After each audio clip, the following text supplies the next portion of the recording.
Labis ang naiulat na sugatan matapos makipaggirian sa mga nagpoprotesta ngayong Labor Day sa Maynila. Ayon sa PNP, nang gulo ang mga walang permit na rallyista. Yan ang agenda report ni Isaiah Mirafuentes ng Abante. Kasabay ng mainit na panahon ngayong Labor Day, binomba ng tubig ng bumbero ang mga nagprotesta malapit sa US Embassy. Ayon sa PNP, bago pang insidente ay binato na ng mga rallyista at sinaktan ng mga pulis. Wala rin daw permit ang mga aktivista. Bago pa yan, binahan ng mga rallyista ang kahabaan ng Espanya Boulevard. Mula sa Mabuhay Rotonda, na mas kilala bilang Welcome Rotonda, ay nagmarcha sila papuntang Mindiola. Bit-bit ang kanilang panawagan na ibaba ang presyo ng bilihin at itaas ang sahod ng mga manggagawa.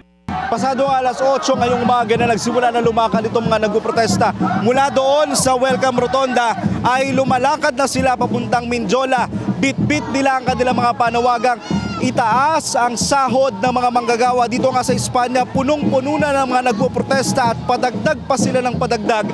Kakaiba daw ang protesta ngayong Labor Day kumpara sa mga nagdaang taon. Ang kakaiba ngayon, ito na ata ang isa sa pinakamalawak na pagkakaisa ng mga manggagawa regardless of their groups and organizations and regardless of colors ng mga manggagawa at ordinaryong Pilipino. Nagsasama-sama ngayon para ipanawagan yung mga sinasabi at sinisigaw ng mga manggagawa. Pagdating sa entrada ng Mindiola, dalawang malaking container van ang bumungad sa mga rallyista. May mga barbed wire din sa paligid at kumpol ng mga pulis. Nagpo-proactive preparation lang yung ating Malacanang. Pero ito po sasabihin namin, huwag pong matakot ang Malacanang sa mga manggagawang Pilipino. Kami po ay mapayapang nananawagan lamang po para po mapakinggan ng Pangulo. Kaya naman nagsagawa na lang sila ng programa sa kahabaan ng Nicanor Street corner Recto Avenue. Kusa na rin silang umalis mag-alas 10 ng umaga. Paliwanag ng Manila Police District, bawal ang magprotesta sa Mindiola. Ang Mindiola po ay hindi kasama sa Freedom Park ng lungsod ng Maynila. Meron po tayong 4 na Freedom Park dito kung saan ito po yung Liwasang Bonifacio, Plaza Miranda, Plaza Dilaw at Plaza Moriones. Dito pong lugar na ito, hindi po ito kasama sa Freedom Park.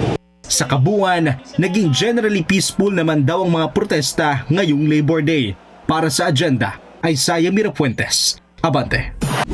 Manatiling nakatutok sa Bilyonaryo News Channel. Sumubaybay sa aming social media accounts at mag-subscribe sa aming YouTube channel para sa mga bago at eksklusibong balita.